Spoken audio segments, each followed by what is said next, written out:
Stars on Air. Stars on Air. The Celebrity Talk Show. With RJ Tushara.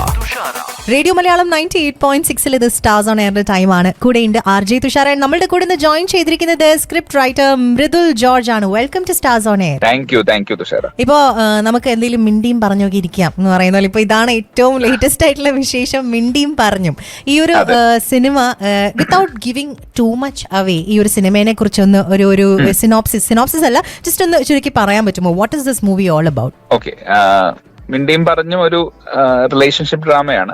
ഒരു നമ്മള് romantic drama എന്നൊക്കെ പറയാവുന്ന ജോണറിൽ വരുന്ന ഒരു സംഭവം. ഒരു ചെറിയ സിനിമയാണ്. നമുക്കൊരു 1 hour 45 minutes ലെങ്തേ ഉള്ളൂ. വളരെ പേഴ്സണൽ ആയിട്ട് ഫീൽ ചെയ്യുന്ന, വളരെ ഗ്രൗണ്ടഡ് ആയ, നമുക്ക് ഏറെക്കുറെ റിലേഷൻഷിപ്പിൽ ഒക്കെ ഉണ്ടായിരുന്നവർക്കും അല്ലെങ്കിൽ ഇപ്പം ഭാര്യ ഭർത്താക്കന്മാരായി ജീവിക്കുന്നവർക്കും ഒക്കെ കണക്ട് ചെയ്യാൻ പറ്റുന്ന മൊമെന്റ്സ് ഉള്ള ഒരു ചെറിയ സിനിമ. ഡ്രോൺ ഫ്രം പേഴ്സണൽ എക്സ്പീരിയൻസ് ആണോ? Definitely, I mean drawn from personal experience, not entirely. പക്ഷെ നമ്മുടെ പേഴ്സണൽ എക്സ്പീരിയൻസസും നമ്മൾ കണ്ടിട്ടുള്ള നമ്മുടെ ചുറ്റുമുള്ളവരുടെ എക്സ്പീരിയൻസസും ഒക്കെ ഇതിൽ ഭാഗമായിട്ടുണ്ട്. So that is why you also എടുത്തു പറഞ്ഞു that നമുക്കൊക്കെ റിലേറ്റ് ചെയ്യാൻ പറ്റുന്ന ഒരു മൂവിയും കൂടിയാണ്. Okay. So you and director Arun boss, നിങ്ങൾ രണ്ടുപേരും കൂടെ കോറായിട്ട് ചെയ്ത ഒരു പടമാണ് മിണ്ടിയും പറഞ്ഞു. എത്ര സമയം എടുത്തു ഈ ഇതിന്റെ സ്ക്രിപ്റ്റ് വർക്ക് ഒക്കെ തീർക്കാനായിട്ട്? ഇത് വളരെ പെട്ടെന്ന് എഴുതിയ ഒരു സ്ക്രിപ്റ്റ് ആയിരുന്നു.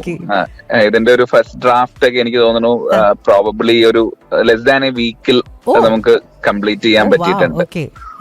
കാരണം ഈ പറഞ്ഞതായിരുന്നു റീസൺ. നമുക്ക് അതിന്റെ ഒരു ബേസിക് കോൺസെപ്റ്റ് നമ്മൾ ഇത് ചെയ്ത് കഴിഞ്ഞപ്പോൾ നമുക്ക് വളരെ റിലേറ്റബിൾ ആണ്. അപ്പം നമുക്ക് എഴുതാൻ നല്ല ഒഴുക്കിൽ എഴുതാൻ പറ്റി. അപ്പം അതിന്റെ ഒരു ഫൺ ഫാക്ട് എന്താന്ന് വെച്ചാൽ ആ സമയത്ത് എന്റെ ഫോൺ കേടായിരുന്നു. അപ്പം എനിക്കൊരു ചെറിയ കീപാഡ് ഫോൺ മാത്രമേ ഉണ്ടായിരുന്നുള്ളൂ. അപ്പൊ എന്റെ ഇഷ്ടംപോലെ സമയം ഉണ്ടായിരുന്നു. അപ്പം that was also A factor. അപ്പം നമ്മൾ വളരെ പെട്ടെന്ന് അതിന്റെ ഒരു ഡയറക്റ്റ് സ്ക്രീൻ പ്ലേയിലേക്കാണ് എഴുതി കയറിയത്. നമ്മൾ അതിനൊരു വൺ ലൈൻ എഴുതുക അങ്ങനെ ഒരു പ്രോസസ് ഒന്നും ഉണ്ടായിരുന്നില്ല. നേരെ ഒരു സ്ക്രീൻ പ്ലേയിലേക്ക് എഴുതി ഒരു ഡ്രാഫ്റ്റ് കംപ്ലീറ്റ് ചെയ്തു ഒരു വിത്തിൻ എ വീക്ക്. പിന്നെ അതിൽ നമ്മൾ റിഫൈൻ ചെയ്തു, ഷൂട്ട് വരെയൊക്കെ ആയിട്ട് ചെറിയ ചെറിയ റിഫൈൻമെന്റ്സ്, അഡ്ജസ്റ്റ്മെന്റ്സ് എല്ലാം ഷടപടയെന്നായിരുന്നു. ഏറെക്കുറെ. Working with director Arun boss again, നിങ്ങൾ തമ്മിലുള്ള ആ ഒരു കണക്ഷനെ കുറിച്ചും കൂടെ ഒന്ന് സംസാരിച്ചു പോവാം. അരുൺ ചേട്ടനും ഞാനും ബേസിക്കലി ഒരു നാട്ടുകാരാണ്. ഞങ്ങള് സ്കൂൾ മേറ്റ്സ് ആണ്. ഞങ്ങൾ രണ്ടുപേരും മൂവാറ്റുപുഴക്കാരാണ്. ഞങ്ങൾ രണ്ടുപേരും പഠിച്ചത് ഒരേ സ്കൂളിലാണ്, മൂവാറ്റുപുഴ നിർമ്മല ഹൈസ്കൂളിലാണ്. അരുൺ എന്റെ സീനിയർ ആയിരുന്നു. ഒരു 5 വർഷം സീനിയർ ആയിട്ട് പഠിച്ച ആളാണ്. ഞാൻ 5ൽ പഠിക്കുമ്പോൾ അരുൺ അവിടെ 10ലുണ്ട്. അപ്പം അരുൺ അന്ന് ഈ പറയുന്ന പോലത്തെ അവിടെ ഒരു നമ്മളെപ്പോഴും ഈ അനൗൺസ്മെന്റ്സിൽ പേര് കേൾക്കൂല്ലോ, പ്രൈസ് മേടിച്ച ആള്. അപ്പൊ ഈ പേരിനും കുറച്ച് പ്രത്യേകതയുള്ള ഇങ്ങനെ ഓർത്തിരിക്കുന്ന പേരായിരുന്നു അരുൺ ബോസ് എന്ന് പറയുന്നത്. അപ്പം പിന്നീട് വർഷങ്ങൾക്ക് ശേഷം ഈ സോഷ്യൽ മീഡിയ ഒക്കെ വന്ന സമയത്ത്, ഓർക്കിഡ് ഒക്കെ വന്ന സമയത്താണെന്ന് തോന്നുന്നു, വി റീകണക്റ്റഡ്. അപ്പൊ മൂപ്പരന്ന് ഫിലിം സ്റ്റഡീസ് ചെയ്തുകൊണ്ടിരിക്കുകയാണ് UK-ൽ, ഞാൻ നാട്ടിലാണ്. അപ്പൊ ആ സമയത്ത് തന്നെ ഞാൻ കുറച്ചൊക്കെ ക്രിയേറ്റീവ് റൈറ്റിംഗ് പരിപാടി, അതുവരെയൊക്കെ നമ്മൾ ഈ മത്സരങ്ങൾക്ക് എസ്സേ എഴുതുക എന്നൊക്കെ പറയുന്നത് മാറിയിട്ട് ചെറിയ ഷോർട്ട് സ്റ്റോറീസ് ഒക്കെ എഴുതി തുടങ്ങുന്ന ഒരു കാലമാണ്. അപ്പൊ he use to read that very regularly in my blog. അപ്പൊ അത് കഴിഞ്ഞ ആള് അവിടെ നിന്ന് എനിക്ക് മെസ്സേജ് ചെയ്തു, കഥകൾ വായിക്കാറുണ്ട്, നന്നായിട്ടുണ്ട്, ഞാനിങ്ങനെ സിനിമ പഠിച്ചുകൊണ്ടിരിക്കുകയാണ്, അപ്പൊ എന്തെങ്കിലും നമ്മുടെ നാട്ടിൽ വന്ന് സിനിമ ചെയ്യുമ്പോൾ വിൽ ട്രൈ ടു കൊളാബറേറ്റ് എന്നുള്ളത്. അപ്പൊ അത് പിന്നെ നമ്മൾ കണ്ടിന്യൂ ചെയ്തു. He came back. അപ്പൊ നമ്മൾ വളരെ റെഗുലർ ആയിട്ട് കാണും, സംസാരിക്കും, ഐഡിയ ഷെയർ ചെയ്യും. അപ്പൊ അങ്ങനെ ഒരു ദിവസം ഷെയർ ചെയ്ത ഐഡിയയുടെ പുറത്ത് നമ്മളൊരു വീക്കെൻഡ് ഇരുന്നിട്ടാണ് ലൂക്കയുടെ ബേസിക് കോൺസെപ്റ്റ് കാര്യങ്ങളൊക്കെ ഉണ്ടാവുന്നത്. അപ്പൊ പിന്നെ അതൊരു റെഗുലർ അഫെയർ ആയി. നമ്മൾ ഇന്നും എല്ലാ ദിവസവും സംസാരിക്കുന്ന ആളുകളാണ്. അപ്പം ഈ പറയുന്ന പോലെ ഒരു ബ്രദർലി റിലേഷൻഷിപ്പ് ഉണ്ട്. അപ്പം അതുകൊണ്ട് തന്നെ we are very brutal to each other. ഒരാൾ പറയുന്നത് മറ്റേ പറ്റില്ലെങ്കിൽ വർക്കാവില്ല എന്ന് മുഖത്ത് നോക്കി പറയാൻ അങ്ങോട്ടും ഇങ്ങോട്ടും മടിയില്ല. അപ്പം അങ്ങനെ ലൂക്ക സംഭവിച്ചു. അതിനുശേഷം വീണ്ടും ഈ കോൺവെർസേഷൻസ് കണ്ടിന്യൂ ചെയ്തുകൊണ്ടിരുന്നു. അപ്പൊ അങ്ങനെയാണ് മിണ്ടിയും പറഞ്ഞിന്റെ ഒരു കോൺസെപ്റ്റിലേക്ക് വരുന്നതും അത് ബിൽഡ് ചെയ്യുന്നതും ഒക്കെ. അടിപൊളി. ഞാൻ ആക്ച്വലി എഴുതി വെച്ചിരുന്ന ഒരു ചോദ്യമാണ്, ഇപ്പൊ ഈ കോ റൈറ്റിംഗ് ചെയ്യുന്ന സമയത്തുള്ള ഒരു പ്രോസസ്സിനെ കുറിച്ച്. I think somewhat answered it, but let me also ask you, അങ്ങനെ ചെയ്യുന്ന സമയത്ത് ഉണ്ടാവുന്ന ചാലഞ്ചുകൾ. Because of course it is nice when you have കുറെ ഐഡിയാസ് അല്ലെങ്കിൽ കുറെ പെർസ്പെക്റ്റീവ്സ് ഉള്ളത് നൈസ് ആണ്. പക്ഷേ when you write a story, how does that work? അതിൽ എന്തെങ്കിലും ചാലഞ്ചുകൾ ഉണ്ടോ? Challenges both bane and boon എന്ന് തന്നെ പറയേണ്ടി വരും. കാരണം കോൺസെപ്റ്റ്സ് ഒക്കെ ബിൽഡ് ചെയ്യാനായിട്ട് എളുപ്പമാണ് രണ്ടുപേരുണ്ടെങ്കിൽ. നമ്മൾ ഇങ്ങനെ ഇരുന്ന് ബ്രെയിൻ സ്റ്റോം ചെയ്ത് ഒരു രീതിയിൽ മാത്രമല്ലല്ലോ ചിന്തിച്ചു പോവാ. അപ്പം പല രീതിയിൽ ചിന്തിക്കാം, പല പെർസ്പെക്റ്റീവ്സ് ആലോചിക്കാം, അങ്ങനത്തെ ഒരു ഇതുണ്ട്. പിന്നെ ഈ പറയുന്ന എഴുത്തിന്റെ പ്രോസസ് നമുക്കൊരു റെഡി റിവ്യൂസ് നടക്കുകയാണ്. അപ്പം നമ്മള് ലൂക്കയുടെ കേസിൽ നമ്മളെ ഒരു കോൺസെപ്റ്റ് അല്ലെങ്കിൽ അതിന്റെ ഒരു ഫസ്റ്റ് നോട്ട് എ ഡ്രാഫ്റ്റ് പക്ഷെ ഒരു ഔട്ട്ലൈൻ ഒക്കെ നമ്മൾ ഒരുമിച്ചിരുന്ന് റെഡിയാക്കി. അതിനുശേഷം അതിന്റെ ഒരു ആദ്യ ഇംഗ്ലീഷ് വേർഷൻ സ്ക്രീൻ പ്ലേ എഴുതുന്നവരാണ്. അപ്പം അത് കഴിഞ്ഞിട്ട് പിന്നീട് ഞാനത് മലയാളത്തിലേക്ക് മാറ്റുക, അങ്ങനത്തെ പരിപാടികളാണ്, ചേഞ്ചസ് കൊണ്ടുവരിക, ഒരു ഫൈനൽ ഡ്രാഫ്റ്റിലേക്ക് എഴുതുക എന്ന് പറയുന്ന ഒരു പരിപാടിയിലാണ് ഞാൻ പിന്നെ വർക്ക് ചെയ്തത്. അപ്പം അപ്പോൾ ഈ പറയുന്ന പോലെ ആദ്യം എഴുതിയതിന്റെ അകത്ത് തന്നെ കാര്യങ്ങൾ നമുക്ക് മാറ്റിയാലോ, അല്ലെങ്കിൽ നമുക്ക് അങ്ങനത്തെ ഡിസ്കഷൻസ് കൂടുതലായിട്ട് നടക്കുന്നുണ്ടായിരുന്നു. അപ്പം ഞാൻ കൂടുതലായിട്ട് കാണുന്ന ഈ ഒരു റിവ്യൂ പ്രോസസ്, നമ്മൾ പിയർ റിവ്യൂസ് ഒക്കെ ഉണ്ടല്ലോ, അപ്പൊ അത് വളരെ നന്നായിട്ട് നടന്നു പോകും. ഈ പറയുന്ന പോലെ വളരെ ഓപ്പൺ ആയതുകൊണ്ട് അത് വർക്കാവും, അടിയുണ്ടാവും, വഴക്കുണ്ടാവും, ഇതെല്ലാം ഉണ്ട്. പിന്നെ ഇതിന്റെ ഒരു സ്ലോപ്പ് സൈഡ് എന്താന്ന് വെച്ചിട്ടുണ്ടെങ്കിൽ, ഇപ്പൊ ഒരു കാര്യം എഴുതുമ്പോ ഇപ്പൊ ഞാനാണ് എഴുതുന്നതെങ്കിൽ ഞാൻ കാണുന്ന പെർസ്പെക്റ്റീവ് ചിലപ്പം എന്റെ കോറൈറ്റർക്ക് കിട്ടണം എന്നില്ല. അപ്പൊ ചിലപ്പോ ആളതിനെ വിഷ്വലൈസ് ചെയ്യുന്നത് വേറെ രീതി, പ്രത്യേകിച്ച് ഇവിടെ ഡയറക്ടർ കൂടെ ആവുമ്പോൾ ആളതിനെ വേറൊരു വിഷ്വൽ ലാംഗ്വേജിലായിരിക്കും കണ്ടിട്ടുണ്ടാവുക. അപ്പൊ അവിടെയൊക്കെ നമുക്കൊരു കോൺഫ്ലിക്ട് ഉണ്ടാവും, അതൊരു കോൺസെൻസസിൽ എത്തിക്കുക എന്നൊക്കെ പറയുന്ന ഒരു എക്സ്ട്രാ മൈൽ പോകേണ്ട വരും. അപ്പം ഇതൊക്കെയാണ് എനിക്ക് ഫീൽ ചെയ്തിട്ടുള്ളത്. അപ്പൊ director Arun boss and Mridul George, നിങ്ങൾ തമ്മിലുള്ള ഈ ഒരു കോമ്പിനേഷനെ കുറിച്ച് സംസാരിച്ചുകൊണ്ടിരിക്കുകയായിരുന്നു. ലെറ്റ് മീ ആസ്ക് യു, നിങ്ങൾ രണ്ടുപേരിലും ആരാണ് കുറച്ചും കൂടെ പെർഫെക്ഷനിസ്റ്റ്? രണ്ട് രീതിയിലാണ്. ഞാൻ ഈ ലിറ്ററേച്ചർ സൈഡിൽ ഞാൻ കുറച്ചും കൂടെ പെർഫെക്ഷനിസ്റ്റ് ആണെന്ന് വേണമെങ്കിൽ പറയാം. പക്ഷെ ഞാൻ എന്റെ ആക്ടേഴ്സിനോടൊന്നും ഞാൻ അങ്ങനെ പെർഫെക്ഷനിസ്റ്റ് ആവണമെന്ന് അങ്ങനെ ഞാൻ ശാഠ്യം പിടിക്കാറില്ല. ഡയലോഗ്സ് ഞാൻ എഴുതിയിരിക്കുന്നത് നിങ്ങൾ റെഫറൻസ് ആയിട്ട് ഉപയോഗിക്കുക, നിങ്ങൾ കംഫർട്ടബിൾ ആയിട്ടുള്ള രീതിയിൽ നാച്ചുറലായി സംസാരിക്കുക എന്നുള്ളതാണ്. ഒരു വിഷ്വൽ സൈഡിൽ വരുമ്പോൾ അരുൺ കുറച്ചുകൂടെ പെർഫെക്ഷനിസ്റ്റ് ആണ്. സിനിമയ്ക്ക് ആവശ്യമുണ്ടെങ്കിൽ അത് ഉപയോഗിക്കാം, അല്ലെങ്കിൽ സിനിമയ്ക്ക് അത് ഇത്രയും മതി, അരുണിന് കഥ പറയാൻ ഇപ്പൊ ഞാൻ എഴുതിയിരിക്കുന്ന ഒരു സീനിന്റെ ഇത്രയും മതി എന്നാണെങ്കിൽ അവിടെ വെച്ച് ചെയ്യാം, അല്ലെങ്കിൽ ഒരു സീൻ ആവശ്യമില്ല. അങ്ങനത്തെ വിഷ്വൽ ലാംഗ്വേജിലേക്ക് വരുമ്പോൾ ഡെഫിനറ്റ്ലി അത് അരുണിന്റെ സ്ട്രോങ് ഹോൾഡ് ആണ്. ഈ ഒരു സ്റ്റോറി എഴുതാനുള്ള ആ ഒരു initial spark, what was that? Okay, മിണ്ടിയും പറഞ്ഞിന്റെ കേസിൽ ഈ പറഞ്ഞതുപോലെ എന്റെ കോറൈറ്റർ ആൻഡ് ഡയറക്ടർ ആയിട്ടുള്ള അരുണാണ് ഫസ്റ്റ് അതിന്റെ ഒരു തോട്ട് പറയുന്നത്. പറയാൻ അതൊരു രസകരമായ കഥയാണ്. ബേസിക്കലി അരുണിന് വളരെ ഇഷ്ടമുള്ള ഒരു ഹിന്ദി സിനിമയുണ്ട്. അത് ഒരു ബംഗാളി ഡയറക്ടറിനെയാണ്, നമ്മളത് ഇപ്പൊ റിവീൽ ചെയ്യുന്നില്ല എന്താണെന്നുള്ളത്. അപ്പം അതുപോലെ ആ ഒരു പ്രിമൈസിൽ നിന്നുകൊണ്ട് ഒരു സബ്ജക്ട് വേണം എന്നുള്ള മൂപ്പർക്ക് ഒരു ആഗ്രഹം ഉണ്ടായിരുന്നു. അപ്പൊ അതിന്റെ റിസർച്ച് നമ്മളിങ്ങനെ ചെയ്ത് കഴിഞ്ഞപ്പോ അതൊരു ബംഗാളി പ്ലേ ബേസ്ഡ് ആണ് ആ മൂവി വന്നിരിക്കുന്നത്. ഫർദർ നമ്മൾ അന്വേഷിച്ചു പോയി കഴിഞ്ഞപ്പം ആ ബംഗാളി പ്ലേ ഒരു ഫേമസ് ഇംഗ്ലീഷ് റൈറ്ററിന്റെ ഒരു ഷോർട്ട് സ്റ്റോറി ബേസ് ചെയ്തിട്ടാണ്. അപ്പൊ നമ്മൾ ആ ഷോർട്ട് സ്റ്റോറിയുടെ കോൺസെപ്റ്റ് മാത്രം, അതിലൊരു കോർ കോൺസെപ്റ്റ് ഉണ്ട്, അതെടുത്തിട്ട് അതിന്റെ പുറത്ത് ഒരു ത്രെഡാണ് അരുൺ എന്നോട് ആദ്യം ഷെയർ ചെയ്യുന്നത്. അതിനെ പൂർണ്ണമായിട്ട് ലോക്കലൈസ് ചെയ്ത് ഇവിടുത്തെ ടെറൈനിൽ സംഭവിക്കുന്ന പോലെ വേറൊരു എൻറ്റയർലി ഡിഫറെന്റ് സ്കേപ്പിൽ ക്യാരക്ടേഴ്സിനെയൊക്കെ വെച്ച് സംഭവിക്കുന്ന ഒരു പരിപാടിയുടെ ഒരു ത്രെഡാണ്. ഒരു ആദ്യമധ്യാന്തം, തുടക്കം ഇങ്ങനെയാണ്, അത് മിഡിലാകുമ്പോ ഇവിടെ എത്തും, എൻഡ് ഇങ്ങനെയാണ് അരുണിന്റെ മനസ്സിലുള്ളത് എന്ന് പറയുന്ന ഒരു ലൈനാണ് എന്നോട് പറയുന്നത്. അപ്പൊ എനിക്കത് ഭയങ്കര ഇൻട്രസ്റ്റിംഗ് ആയിട്ട് ഫീൽ ചെയ്തു. പിന്നെ നമ്മൾ അത് പറയാൻ ഉദ്ദേശിച്ച ജോഗ്രഫി ഞങ്ങൾക്ക് വളരെ ക്ലോസ് ആയിട്ടുള്ള, ഇപ്പൊ ഞങ്ങളുടെ നാട് അവിടെ നിന്ന് മുകളിലേക്കുള്ള ഹൈ റേഞ്ചസ് അങ്ങനെയൊക്കെ ആയിരുന്നു. അപ്പം ആ ഒരു എക്സൈറ്റ്മെന്റ്. അപ്പൊ നമ്മള് ഈ ലൂക്ക കഴിഞ്ഞിട്ടും ഒക്കെ നമ്മൾ എന്നും വിളിക്കുമ്പോൾ ഓരോരോ തോട്ടുകളാണ് പറയുന്നത്. അപ്പൊ ഇതും അരുൺ അങ്ങനെ ഷെയർ ചെയ്തിട്ട് പോയി. ഞാൻ അതിൽ കുറച്ച് ഹുക്ഡ് ആയിരുന്നു. പിന്നെ ഈ ഫോണിന്റെ സംഭവം ഉണ്ടായിരുന്നോണ്ട് ഞാൻ കുറച്ച് നേരം അത് സ്പെൻഡ് ചെയ്തു. അപ്പൊ ഞാൻ അതിന് ഈ പറഞ്ഞ വെച്ചിട്ട് ആ ക്യാരക്ടേഴ്സിന് ഒരു ഐഡന്റിറ്റി കൊടുക്കാൻ ശ്രമിച്ചു, അവർക്കൊരു ബാക്ക് സ്റ്റോറി ഉണ്ടാക്കി. അപ്പൊ അത് ഞാൻ ഷെയർ ചെയ്തപ്പോൾ അരുൺ പറഞ്ഞത് വർക്കാണ്, നീ അത് ബാക്കി എഴുതി നോക്കെന്ന് പറഞ്ഞിട്ട് അങ്ങനെയാണ് അതിലേക്ക് പോകുന്നത്. അടിപൊളി. അപ്പം അത്യാവശ്യം കുറെ കറങ്ങിയാണ് അവിടെ വരെ എത്തിയത്. അതെ അതെ. ഈ എഴുതുന്ന സമയത്ത് ഇപ്പൊ പല എഴുത്തുകാരും പറഞ്ഞു കേട്ടിട്ടുള്ള ഒരു ടേമാണ് റൈറ്റേഴ്സ് ബ്ലോക്ക്. മൃദുൽ ജോർജ് എന്ന ഒരു റൈറ്റർ അത് എപ്പോഴെങ്കിലും ഫേസ് ചെയ്തിട്ടുണ്ടോ? If you have, how did you overcome it? Writers block ആയിട്ട് ഫീൽ ചെയ്തിട്ടുണ്ടോ എന്ന് എനിക്ക് അറിഞ്ഞുകൂടാ. പക്ഷെ നമ്മൾ ബേസിക്കലി ഒരു ഹ്യൂമൻ ബീയിങ് എന്നുള്ള ഇതിൽ നമ്മൾ കുറച്ച് ഡൗൺ ആയി പോകുന്ന സമയങ്ങളൊക്കെ ഉണ്ടാവും. അപ്പൊ ആ സമയത്തൊന്നും നമുക്ക് അങ്ങനെ വർക്ക് ചെയ്യാൻ ഉള്ളൊരു ഇത് എനിക്കങ്ങനെ ഒരു ഈ ഡെഡ് ലൈൻ വെച്ച് എഴുതലോ പരിപാടികളൊക്കെ കുറച്ച് പാടാണ്. അപ്പൊ അങ്ങനെ ഒരു റൈറ്റേഴ്സ് ബ്ലോക്ക് എന്ന് ഞാൻ പറയില്ല. പക്ഷെ ഈ പറയുന്ന പോലെ നമുക്കൊരു നമ്മുടെ ഇമാജിനേഷൻ ഒക്കെ കുറച്ചൊന്ന് ക്ലൗഡഡ് ആയി പോകുന്ന എക്സ്പീരിയൻസ് ഉണ്ടായിട്ടുണ്ട്. അപ്പം അവിടെ ഓവർകം ചെയ്യാനായിട്ട് നമ്മൾ വീണ്ടും എഴുതുക എന്നുള്ളത് തന്നെയാണ്. പക്ഷെ അതപ്പം ഞാൻ എഴുതുന്ന ഒരു പക്ഷെ ഒരു ഫിക്ഷൻ ആയിരിക്കില്ല. ഞാൻ ചിലപ്പോ ഒരു ചെറിയൊരു കുറിപ്പായിരിക്കും, എന്റെ ഒരു ഓർമ്മക്കുറിപ്പ് എഴുതുമായിരിക്കും, അല്ലെങ്കിൽ ഒരു അനുഭവ കുറിപ്പ് എഴുതുമായിരിക്കും, അല്ലെങ്കിൽ ഒരു തോട്ട് എഴുതുമായിരിക്കും. അപ്പം എന്റെ പ്ലേ ഗ്രൗണ്ട് സോഷ്യൽ മീഡിയ ആണ്. അപ്പം ഞാൻ അവിടെ ഫേസ്ബുക്കിൽ എഴുതും, അവിടെ കുറച്ച് റാൻഡം തോട്ട്സ് എഴുതും. അപ്പം അങ്ങനെ പയ്യെ അതിന് കിട്ടുന്ന റെസ്പോൺസ്, അല്ലെങ്കിൽ അത് ആർക്കെങ്കിലും വായിക്കാൻ കൊടുത്തു കഴിയുമ്പോൾ അതിന്റെ മുകളിലുണ്ടാവുന്ന ചർച്ചകൾ കാര്യങ്ങളൊക്കെ ആയിട്ട് will get back to that creative space എന്ന് പറഞ്ഞാൽ. അല്ലെങ്കിൽ എന്തെങ്കിലും സിനിമകൾ കാണും, പുസ്തകങ്ങൾ വായിക്കും. അപ്പൊ നമ്മൾ വീണ്ടും ഇവരിങ്ങനെയൊക്കെ ചെയ്യുന്നുണ്ടല്ലോ, അപ്പൊ നമുക്കും ഒന്ന് ട്രൈ ചെയ്ത് നോക്കണം. എനിക്ക് സിനിമകൾ പലപ്പോഴും എന്റെ ചില സെറ്റ് ഓഫ് സിനിമകളൊക്കെ ഉണ്ട്. അപ്പൊ അത് വീണ്ടും വീണ്ടും ഇരുന്ന് കാണുമ്പോൾ നമ്മൾ വീണ്ടും ഒന്നൊരു ക്രിയേറ്റീവ് ഹൈയിലേക്ക് പോകുന്ന സംഭവങ്ങളുണ്ട്. അതാണ് എന്റെ മോട്ടിവേഷൻ. ശരിക്കും ഇപ്പൊ മലയാളം സിനിമ എടുത്തു നോക്കുകയാണെന്നുണ്ടെങ്കിൽ ഇറ്റ് ഇസ് ഭയങ്കരമായിട്ട് ഇവോൾവ് ചെയ്തുകൊണ്ടിരിക്കുകയാണ്.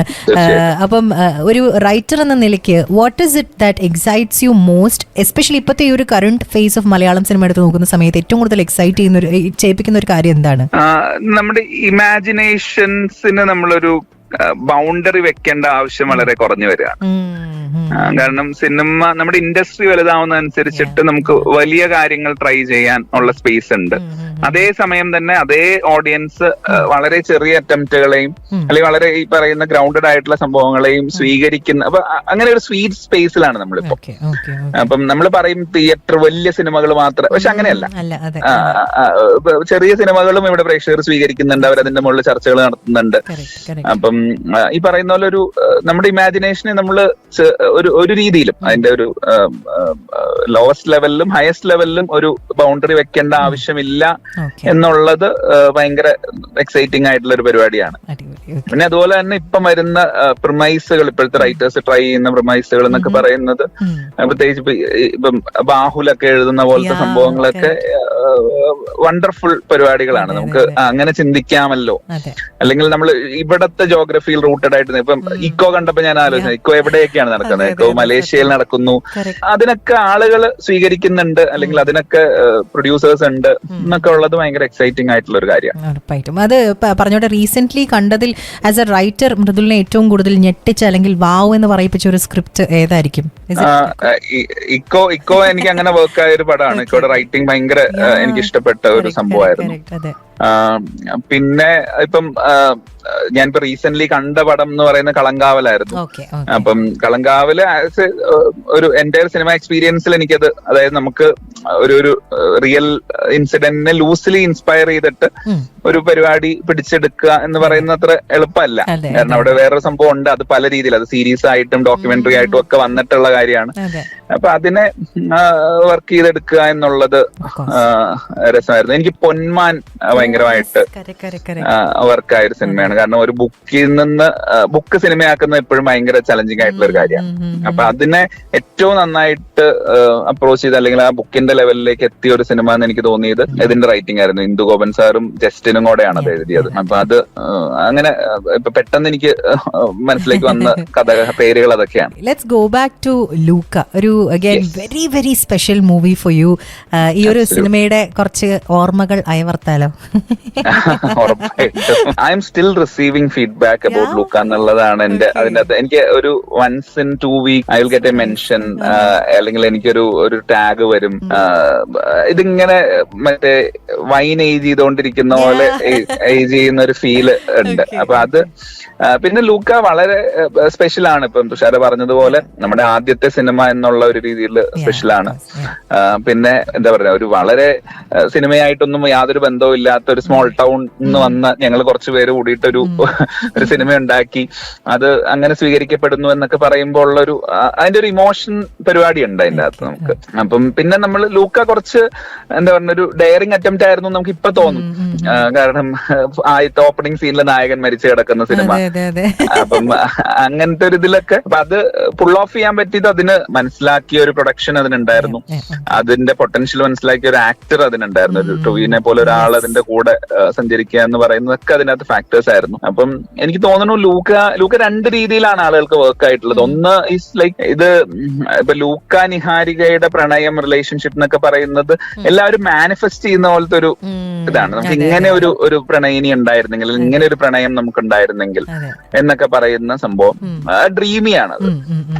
ഓൺ ദ അതർ ഹാൻഡ് മറ്റേ കപ്പിൾ അക്ബർ ഫാത്തിമ എന്ന് പറയുന്ന കപ്പിൾ വളരെ റിയലിസ്റ്റിക് ആയ ലൈഫ് എക്സ്പീരിയൻസസിലൂടെ പോയിക്കൊണ്ടിരിക്കുകയാണ്. അപ്പൊ ഇത് രണ്ടും ഫേസ് ചെയ്ത ആളുകൾ അല്ലെങ്കിൽ അവർക്ക് കണക്ട് ചെയ്യാൻ പറ്റിയ ആളുകളുണ്ട്.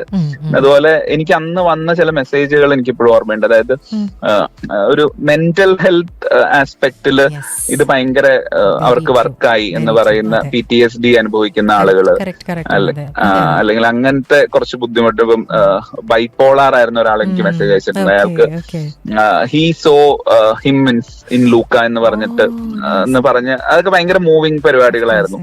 അപ്പൊ അങ്ങനത്തെ ഭയങ്കര എന്താ പറയുക ആത്മാർത്ഥമായിട്ട് ഉള്ളിൽ നിന്ന് വരുന്ന ഒരുപാട് ജെന്യുവിൻ മെസ്സേജസ് തപ്പിയെടുത്ത് എനിക്ക് വന്നിട്ടുണ്ട്. ഇപ്പം തിയേറ്ററിൽ നിന്ന് ഇറങ്ങി ഹസ്ബൻഡിന്റെ കൂടെ ബൈക്കിൽ യാത്ര ചെയ്തപ്പോ ഞാൻ ഫുൾ പുറയിൽ കെട്ടിപ്പിടിച്ചിരുന്ന കരയുമായിരുന്നു എന്ന് പറഞ്ഞൊരു ഹാൻഡ് റിട്ടൺ നോട്ട് എനിക്ക് അന്ന് കിട്ടിയിട്ടുണ്ട്. അപ്പം അതൊക്കെ എനിക്ക് സർറിയൽ ആയിട്ടാണ് ഇപ്പോഴും ആലോചിക്കുമ്പോ തോന്നുക. അപ്പം അന്ന് ഇപ്പൊ നമ്മൾ ഈ 2 ആഴ്ച അല്ലെങ്കിൽ 3 ആഴ്ച ഒരു സിനിമ തിയേറ്ററിൽ ഓടിയാൽ നല്ലതാണെന്ന് പറയുന്ന ഒരു കാലത്ത് ഒരു പടം 95 ദിവസം തിയേറ്ററിൽ ഓടി അതിന്റെ ആഫ്റ്റർ 50 days നമുക്ക് ഹൗസ്ഫുൾ ഷോസ് ഉണ്ടായിരുന്നു എന്നൊക്കെ ഇപ്പൊ ആലോചിക്കുമ്പോൾ വാവ് വി ഡിഡ് സംതിങ് ഇൻക്രെഡിബിൾ എന്ന് എനിക്ക് അന്ന് അത്രയും അത് റിയലൈസ് ചെയ്തിട്ടില്ല. അന്ന് നമ്മൾ ആ ഒരു ഫസ്റ്റ് പടം ഓക്കെ സക്സസ്ഫുൾ ആയി എന്ന് പറയുന്ന ആ ഒരു ഇതിൽ നിന്നിട്ട് ഇന്ന് അതിനെ കുറച്ചും കൂടെ ഗ്രൗണ്ടഡ് ആയിട്ട് ഇന്ന് ആലോചിക്കുമ്പോൾ we feel very proud about that. ഞാൻ എപ്പോഴും പറയാറുള്ള ഒരു കാര്യം ഉണ്ടായിരുന്നു. I mean I don't know whether I will be making more films, I will be writing more films, but I will be always happy and proud that I was a part of Luca എന്നുള്ള ഒരു സംഭവം. Of course ഇപ്പം നേരത്തെ mention ചെയ്തു പോയി cinema ബാക്ക്ഗ്രൗണ്ടിൽ നിന്നും വന്ന ആളുകളല്ല, പക്ഷെ ഈ പറഞ്ഞ പോലെ സിനിമയിലേക്ക് വന്ന ആ കഥ ഒന്ന് പറഞ്ഞുതരൂ. When was that moment that you knew that this is my calling? എനിക്ക് എക്സാക്ട്ലി ഓർമ്മയില്ല. കാരണം ഞാൻ ഈ ഒരു ഫിക്ഷനൊക്കെ ഇപ്പൊ നമ്മള് ചെറുകഥകളൊക്കെ എഴുതുന്ന സമയത്ത് പോലും എന്നോട് പലരും സിനിമയ്ക്ക് എഴുതി കൂടെ എന്നൊക്കെ ചോദിച്ചിട്ടുണ്ട്. ഞാൻ കോളേജിലായിരുന്നു അല്ലെങ്കിൽ അങ്ങനെ ആലോചിക്കാറുണ്ട്. ഞാൻ ഇല്ല, എനിക്ക് ആലോചിക്കാൻ പറ്റുന്ന ഒരു ഷോർട്ട് സ്റ്റോറി സ്പേസിലേ ഉള്ളൂ എന്ന് പറയുന്ന ആളായിരുന്നു. അപ്പം പക്ഷെ എനിക്ക് ഭയങ്കരമായിട്ട് വിഷ്വൽ മീഡിയം ഇഷ്ടമുള്ള ഒരാളായിരുന്നു ഞാൻ. അത് പക്ഷെ കൂടുതലായിട്ട് ഞാനൊരു ഏതെങ്കിലും ഒരു ചാനലിൽ വർക്ക് ചെയ്യണം, അവിടെ പ്രോഗ്രാംസ് ചെയ്യണം, അങ്ങനത്തെ ഒരു ആഗ്രഹം മനസ്സിലുണ്ടായിരുന്നു. ഞാൻ പഠിച്ചതൊന്നും അല്ലെങ്കിൽ ഞാൻ എഞ്ചിനീയറിംഗ് ആണ് പഠിച്ചത്. പക്ഷെ എപ്പോഴും ആ ഒരു സംഭവം ഉള്ളിലുണ്ടായിരുന്നു. അപ്പൊ ഞാൻ അത് എന്റെ കോളേജ് ടൈമിൽ ഞാൻ ട്രൈ ചെയ്തിട്ടുണ്ട്. ഞാൻ ചാനൽസിൽ പ്രോഗ്രാം ചെയ്തിട്ടുണ്ട്. അപ്പം അങ്ങനെ അപ്പൊ അന്ന് എഴുതുമെന്ന് അറിയാവുന്ന എന്റെ പ്രൊഡ്യൂസർ ആ ചാനൽ ഞാൻ ചെയ്യുന്ന ഷോയുടെ സ്ക്രിപ്റ്റ് എന്നെ കൊണ്ട് എഴുതിച്ചിട്ടുണ്ട്. അവരുടെ വേറെ ഷോസിന് സ്ക്രിപ്റ്റ് എഴുതിച്ചിട്ടുണ്ട്. അപ്പൊ അങ്ങനെയാണ്. പക്ഷെ അത് ഒരു സ്ക്രീൻ പ്ലേ പോലെ അല്ല, പക്ഷെ സ്റ്റിൽ അപ്പം അവിടെ ആ സ്കൂളിലാണ് എന്റെ അടുത്ത് ആദ്യമായിട്ട് നിനക്ക് സിനിമയ്ക്ക് ട്രൈ ചെയ്തുകൂടെ എന്നൊക്കെ ചോദിക്കുന്നത്. അപ്പൊ എനിക്ക് എഴുതാൻ അറിയില്ല എന്ന് പറഞ്ഞപ്പോ അവരാണ് എനിക്ക് പറഞ്ഞു തന്നിട്ടുള്ള സീൻ ഓർഡർ എങ്ങനെയാണ് എഴുതുക എന്നൊക്കെ ഉള്ള. അപ്പൊ അങ്ങനെ സംഭവിച്ച് അങ്ങനെ വന്നു. എപ്പോഴും ഈ പറയുന്ന ഇതുമായിട്ട് കണക്റ്റഡ് ആയിട്ട് നിൽക്കാൻ പറ്റിയിട്ടുണ്ട്. പിന്നെ പഠിത്തം കഴിഞ്ഞ് ജോലിക്ക് കയറി, ജോലി ചെയ്തത് ഇൻഫോസിസിലാണ്. അപ്പൊ ഇൻഫിയില് ഞാൻ ജോലി ചെയ്തുകൊണ്ടിരിക്കുന്ന സമയത്താണ് എന്റെ 2 വർഷം ജൂനിയർ ആയിട്ട് ബേസിൽ അവിടെ എത്തുന്നത്. അപ്പം അവിടെ നമ്മളൊരു ഗ്യാങ് ആവുകയാണ്. സിനിമയല്ല നമ്മളെ ആദ്യം കണക്ട് ചെയ്തു. നമ്മളവിടെ ഈ ഇൻഫിക്ക് ഒരു എക്സ്റ്റൻഡഡ് കോളേജ് സ്വഭാവമുണ്ട്. അപ്പം അവിടെ നമ്മൾ അതിന്റെ അകത്ത് ആർട്സ് പരിപാടികൾ ചെയ്യുന്നു, അല്ലെങ്കിൽ ഓളം വെക്കുന്നു. അപ്പൊ അതിന് ഒരുമിച്ച് വന്നൊരു ഗ്യാങ് ആയിരുന്നു ഇത്. അപ്പൊ ആ സമയത്താണ് ബേസിൽ ഷോർട്ട് ഫിലിം ചെയ്യുന്നത്. അപ്പം നമ്മളത് നമ്മുടെ കൂട്ടത്തിൽ ഒരാൾ ഷോർട്ട് ഫിലിം ചെയ്യുന്നു എന്നുള്ള ഇതിൽ നമ്മൾ അതിനെ ഭയങ്കരമായിട്ട് അത് നമ്മൾ സെലിബ്രേറ്റ് ചെയ്തിട്ടുണ്ട്. അപ്പം അങ്ങനെ അപ്പൊ ബേസിലിന് ഞാൻ എഴുതും എന്നറിയാവുന്ന ബേസിൽ ഈ ഷോർട്ട് ഫിലിംസിന്റെ ഐഡിയാസ് വരുമ്പോൾ ഷെയർ ചെയ്യുന്നു. അപ്പം അവന്റെ ഒരു ഗ്രോത്ത് എന്ന് പറയുന്നത് നമുക്ക് ഭയങ്കര ഇൻസ്പയറിംഗ് ആയിരുന്നു. ഒന്ന് ബേസിൽ നമ്മളെ ചേർത്ത് പിടിച്ചിട്ടുണ്ട്. ഭയങ്കര ഇതായിട്ട് എന്റെ ഇതിൽ നീ വർക്ക് ചെയ്തോ അങ്ങനെയല്ല, നമ്മൾ ഈ പറയുന്ന പോലെ അഭിപ്രായം ചോദിക്കാം. എനിക്കിപ്പോഴും ഓർമ്മയുണ്ട് കുഞ്ഞിരാമായണത്തിന്റെ ഫസ്റ്റ് ഐഡിയ ഒക്കെ ബേസിൽ ഇങ്ങനെ ഇരുന്ന് ഒരു ഫുഡ് കോർട്ടിലിരുന്ന് ഡിസ്കസ് ചെയ്യുന്നതും പരിപാടികളും ഒക്കെ ആയിട്ട്. അപ്പൊ കുഞ്ഞിരാമായണം സംഭവിക്കുന്നു, അതിന്റെ സെറ്റിൽ പോകുന്നു നമ്മൾ. അപ്പം എങ്ങനെ പയ്യെ നമ്മള് ഈ ഒരു ലോകം നമ്മുടെ അടുത്തേക്ക് അടുക്കുകയാണ്. അപ്പം അതിന് പാരലൽ ആയിട്ടാണ് ഇപ്പുറത്ത് ഞാൻ എഴുതാൻ തുടങ്ങുന്നതും അരുണുമായിട്ടുള്ള കൊളാബറേഷൻ ആരംഭിക്കുന്നതും. ഞാൻ ഇൻഫിയൊക്കെ വിട്ട് വരുന്ന കമ്പനിയിൽ ആയിരുന്നു ടൊവിയുടെ ബ്രദർ ടിങ്സ്റ്റൺ വർക്ക് ചെയ്തുകൊണ്ടിരുന്നത്. അപ്പൊ ഞങ്ങള് ഒരു 10 വർഷത്തോളം ഒരുമിച്ച ജോലി ചെയ്തുകൊണ്ടിരുന്നത്. ഇപ്പൊ റീസെന്റ് ആണ് നമ്മൾ രണ്ടുപേരും അവിടെ നിന്ന് ഇറങ്ങിയത്. അപ്പൊ ആ കണക്ഷനിൽ നമ്മളിങ്ങനെ ടൊവിയുടെ സിനിമ അന്നത്തെ ജേർണിയെ കുറിച്ച് സംസാരിക്കുന്നു. അപ്പം അങ്ങനെ ടൊവി ആയിട്ട് പരിചയപ്പെടുന്നു. ഇങ്ങനെ ഒരു ഐഡിയ വരുമ്പം ടൊവിയുടെ അടുത്ത് നമ്മൾ പ്രസന്റ് ചെയ്യുന്നു. ഇങ്ങനെ എല്ലാം എന്താ പറയുക ഒരു ദൈവാനുഗ്രഹം പോലെ യൂണിവേഴ്സ് കോൺസ്പയർഡ് എന്നൊക്കെ പറയുന്ന പോലത്തെ ഒരു സംഭവമായിരുന്നു. ഞാനത് പറയുന്നത് it was like the universe was setting that path for you. നമ്മൾ പോലും അറിയാണ്ട് അപ്പുറത്തെ സൈഡിൽ കൂടെ അത് ഇങ്ങനെ ഓട്ടോമാറ്റിക്കലി സെറ്റ് ആയിക്കൊണ്ടിരിക്കുന്നു. എനിക്ക് ഇപ്പോഴും ഭയങ്കര അത്ഭുതത്തോടെ ഞാൻ ആലോചിക്കാറുള്ള കാര്യമുണ്ട്. എന്റെ പഠിത്തം കഴിഞ്ഞ് ഞാൻ ഇൻഫിൽ ജോയിൻ ചെയ്യുമ്പോൾ അവിടെ നമുക്കൊരു ഈ ടെക് ട്രെയിനിങ്ങിന്റെ കൂടെ ഒരു ILI എന്ന് പറയും, ലീഡർഷിപ്പ് ട്രെയിനിങ് പരിപാടികൾ, സോഫ്റ്റ് സ്കിൽസ് ഒക്കെ ആയിട്ട്. അപ്പൊ അവിടെ ഒരു സെഷൻ എടുക്കാൻ വന്ന ഒരു മാം നമ്മളോട് ഈ ഗോൾ സെറ്റിംഗ് അങ്ങനത്തെ കാര്യങ്ങളെ കുറിച്ചൊക്കെ ആയിരുന്നു. അപ്പം നിങ്ങളുടെ ഒരു ഷോർട്ട് ടേം ഗോളും ഒരു ലോങ് ടേം ഗോളും ചുമ്മാ എഴുതാൻ പറഞ്ഞു. അപ്പൊ നമ്മള് കുറച്ച് ഡിഫറെന്റ് ആവാൻ വേണ്ടിയിട്ടായിരിക്കും അന്ന് ഞാൻ അവിടെ എഴുതി വെച്ച 2 സാധനങ്ങൾ, എനിക്കൊരു ഞാൻ എഴുതുന്ന ഷോർട്ട് സ്റ്റോറീസിന്റെ ഒരു കളക്ഷൻ എപ്പോഴെങ്കിലും പുറത്തിറക്കണം എന്നുള്ളതും എന്റെ പേര് സിൽവർ സ്ക്രീനിൽ ഇങ്ങനെ റിട്ടേൺ ബൈ എന്നുള്ളതിന്റെ താഴെ കാണണം എന്നുള്ളതാണ്. അന്ന് ഇതിന്റെ ഒന്നും സംഭവിച്ചിട്ടില്ല, അല്ലെങ്കിൽ ഞാൻ കണക്ഷൻസ് ഇല്ല. പക്ഷെ ഇപ്പൊ അത് തിരിഞ്ഞാലോചിക്കുമ്പം manifested it. Yeah, kind of. That's wonderful. Okay. അത് ഒരുപാട് പേരുടെ, ഞാൻ എപ്പോഴും പറയാറുണ്ട്, ഒരുപാട് സുമനസ്സുകൾ നമ്മുടെ ചുറ്റിലും ഉണ്ടായിരുന്നു. അവര് ഒരു ഒന്നും ഇൻ റിട്ടേൺ പ്രതീക്ഷിക്കാതെ നമ്മളെ എൻകറേജ് ചെയ്യുകയും നമുക്ക് വേണ്ടി സംസാരിക്കുകയും ഒക്കെ ചെയ്തതിന്റെ ഒരു ആഫ്റ്റർ എഫക്റ്റ് ആണ്. ഫാമിലി, ഫ്രണ്ട്സ്, കൊളീഗ്സ് എല്ലാവരും. മൃദുൽ, നമ്മള് ലൂക്കേന്റെ കാര്യം പറഞ്ഞു. ഇനിയിപ്പോ മിണ്ടിയും പറഞ്ഞു എന്ന ഈ ഒരു സിനിമയിലേക്ക് വരുന്ന സമയത്ത് ലെറ്റ്സ് ടേക്ക് ഒരു ഹൈപ്പോത്തറ്റിക്കൽ സിറ്റുവേഷനിൽ ഒരു 15 to 20 years from now, okay, ആ ഒരു 15-20 വർഷം കഴിയുമ്പോഴേക്കും ഈ ഒരു സിനിമ കാണുന്ന ഒരാൾക്ക് അല്ലെങ്കിൽ അതിനെക്കുറിച്ച് സംസാരിക്കുന്ന സമയത്ത് what should they feel about it or say about it എന്നാണ് your ആഗ്രഹം or your manifestation? ഓക്കെ, ഇത് കാണുന്ന ഒരാള് ഒരുപക്ഷെ എനിക്ക് തോന്നുന്നു അന്നും ഇത് കുറച്ചൊക്കെ റിലവന്റ് ആയിരിക്കും. കാരണം ഇത് റിലേഷൻഷിപ്പ് സംസാരിക്കുന്നതുകൊണ്ട് നമ്മൾ എത്രത്തോളം നമ്മുടെ ചുറ്റിലുമുള്ള കാര്യങ്ങളൊക്കെ ഇവോൾവ് ആയാലും ഈ റിലേഷൻഷിപ്പുകളുടെ ബേസിക് സ്വഭാവം ഏറെക്കുറെ സെയിം ആയിട്ടാണ് നിൽക്കുന്നതെന്ന് തോന്നുന്നു. ഒരു ഇപ്പൊ നമ്മുടെ പേരൻസിന്റെ റിലേഷൻഷിപ്പിൽ എത്രത്തോളം കമ്മ്യൂണിക്കേഷൻ ഇമ്പോർട്ടന്റ്, കാരണം അന്നത്തെ കാലത്ത് ഇത്രയും പോലും സംസാരിക്കുന്നില്ല ആളുകൾ, എന്നാൽ പോലും ഒരു കമ്മ്യൂണിക്കേഷൻ എന്ന് പറയുന്നത് ഭയങ്കര ഇമ്പോർട്ടന്റ് ആയിരുന്നു. അപ്പം നമ്മൾ സംസാരിക്കുന്നതും അതൊക്കെ തന്നെയാണ്. എപ്പോഴും സംസാരിക്കാൻ ആഗ്രഹിക്കുന്ന, ഒരുമിച്ചിരിക്കാൻ ആഗ്രഹിക്കുന്ന ഒരു കപ്പിളിനെ കുറിച്ചൊക്കെയാണ്. അത് എപ്പോഴും റിലവന്റ് ആയിരിക്കും. മീൻസ് ഇങ്ങനെ ഒരു സിനിമ വന്നാൽ ഇത് അന്ന് കാണുമ്പോഴും ഒരു എന്താ പറയുക, ഒരു മനസ്സ് നിറഞ്ഞൊക്കെ കണ്ടിറങ്ങാൻ പറ്റുക എന്നുള്ളതൊക്കെയാണ്. ഓക്കെ, അതോടുകൂടി ഇനി I also want to know about മറ്റ് പ്രോജക്റ്റുകൾ that you are working on. Okay, ഞാൻ എഴുത്ത് നടക്കുന്നുണ്ട്. ഒരു 3 സ്ക്രിപ്റ്റുകൾ നമ്മൾ കംപ്ലീറ്റ് ചെയ്തിട്ടുണ്ട്. എനിക്കൊരു കോ റൈറ്റർ ഉണ്ട്, RJ കാർത്തിക്കും ഞാനും കൂടെ സബ്ജക്ട്സിൽ വർക്ക് ചെയ്യുന്നുണ്ട്. അപ്പം അത് ഇങ്ങനെ പോയിക്കൊണ്ടിരിക്കുന്നു. നമ്മൾ അതിന്റെ പിച്ച് കാര്യങ്ങളൊക്കെ നടന്നുകൊണ്ടിരിക്കുന്നു. അപ്പൊ പയ്യെ ഇനി അടുത്തൊരു സ്റ്റേജിലേക്ക് പോകണം എന്നുണ്ട്. ഒരു എഴുതി വെച്ചിരിക്കുന്ന ഒരു സ്ക്രിപ്റ്റ് എപ്പോഴെങ്കിലും ദൈവസായിച്ച് ഡയറക്ട് ചെയ്യണം എന്നുണ്ട്.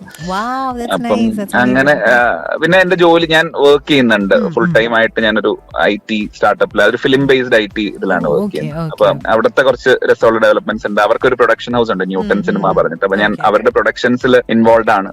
അപ്പം ഞങ്ങൾ പ്രൊഡ്യൂസ് ചെയ്യുന്ന അടുത്ത സിനിമ ഇപ്പൊ പോസ്റ്റ് പ്രൊഡക്ഷനിൽ പോയിക്കൊണ്ടിരിക്കുകയാണ്. അപ്പൊ അതിന്റെ കാര്യങ്ങൾ ഒരു സൈഡിലൂടെ പോകുന്നു. അപ്പം അങ്ങനെ രസമായിട്ട് പോയിക്കൊണ്ടിരിക്കുന്നു. 26 looks colorful. ഏറെക്കുറെ അങ്ങനെ തന്നെ സംഭവിക്കട്ടെ. അടിപൊളി. എന്തായാലും Mridul, thank you so much for joining with us. കുറേ കാര്യങ്ങൾ പറഞ്ഞു തന്നു. Thank you once again. Thank you, Tushara, for having me on the show. It was such a pleasure talking to you. Same. Thank you so much. Thank you so much, Mridul.